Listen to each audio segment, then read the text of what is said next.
Et nous allons terminer définitivement avec le sujet numéro 5, qui est un texte d'éclaireur pro-vérité. Quand Bédié, le père de la haine, se transforme en falsificateur de l'histoire.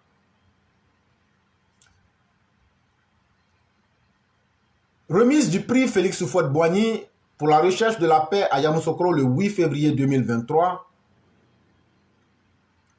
Comme c'est étrange. Henri Konan Bédié, du haut de ses 88 ans, s'essaye à un exercice des plus honteux, c'est-à-dire le mensonge de bas étage doublé de sa mauvaise foi légendaire.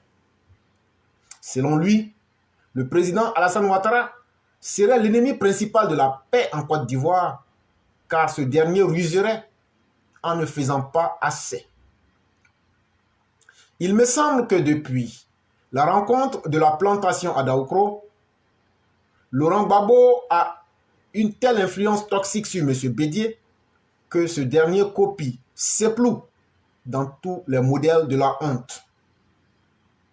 À écouter M. Bédié, je suis tenté de me demander ce qu'il espère véritablement de la part du président Ouattara. Après avoir refusé de foutre M. Bédié et ses djihadistes du CNT au cachot, après avoir accepté toute la haine et les excès d'Henri Konan Bédié, après avoir honoré Henri Konan Bédié de toutes les manières possibles durant leur idylle du RHDP, après avoir été celui qui a accepté que Laurent Gbagbo, Blé Goudé, ainsi que tous les malfaiteurs de la crise post-électorale de 2010-2011 retournent au bercail, après avoir accordé l'amnistie à certains brigands comme Koné Katina, Simone et Yves Gbagbo, après avoir accordé la grâce à Seplou, sans oublier de le récompenser avec plus de 2 milliards de francs CFA, largement démérité sur le dos du contribuable ivoirien, après avoir largement gratifié financièrement ses opposants, avec des mallettes pleines de francs CFA à chaque sortie de soi-disant dialogue politique, M. Bédié peut-il être si mentalement aveugle à tous ces efforts du brave Tchè?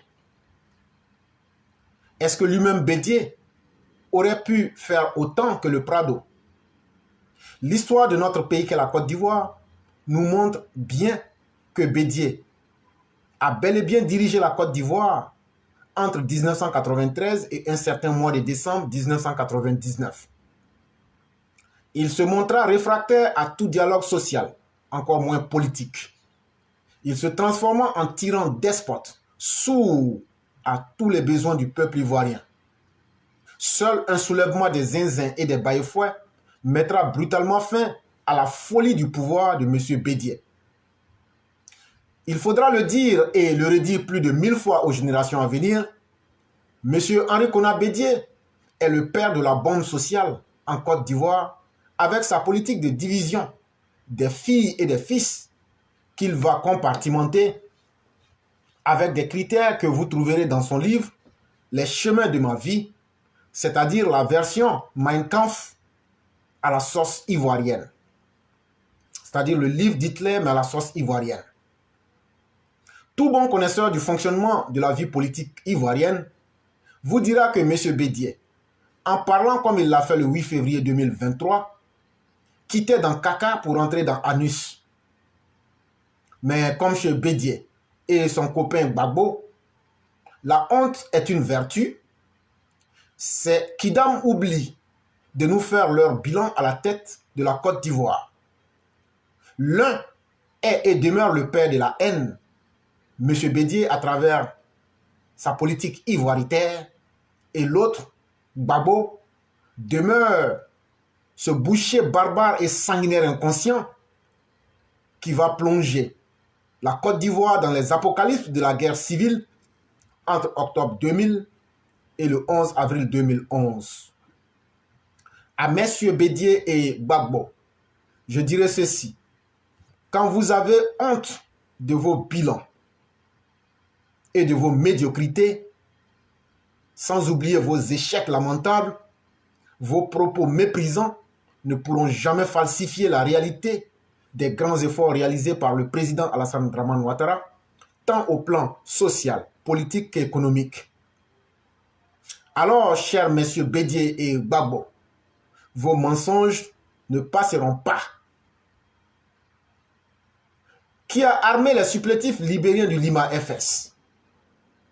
Les nombreuses milices comme le MILOSI, le FLGO, le GPP qui semaient la mort et la terreur en 2010.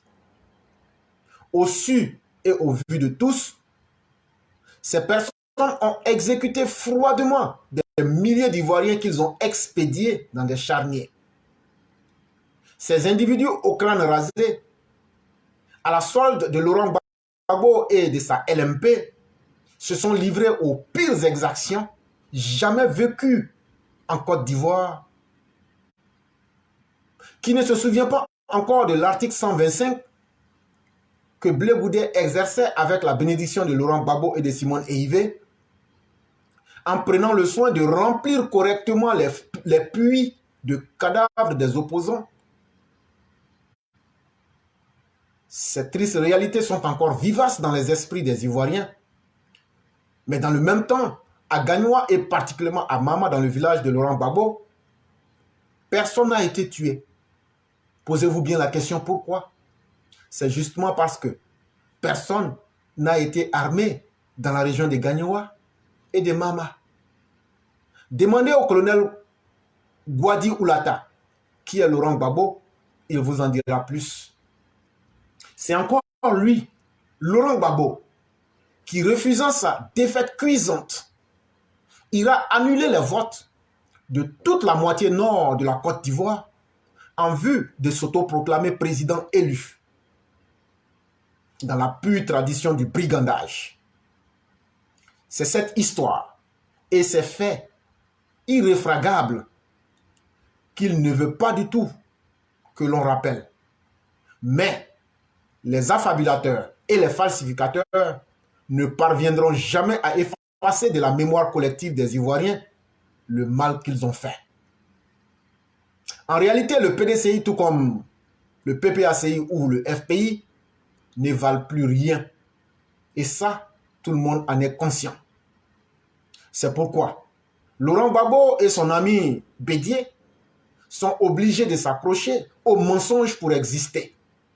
Mais leurs forfaitures vont demeurer nulles, vaines et sans effet sur le président Alassane Ouattara, qui s'impose comme le seul véritable homme d'État après Félix Houphouët-Boigny.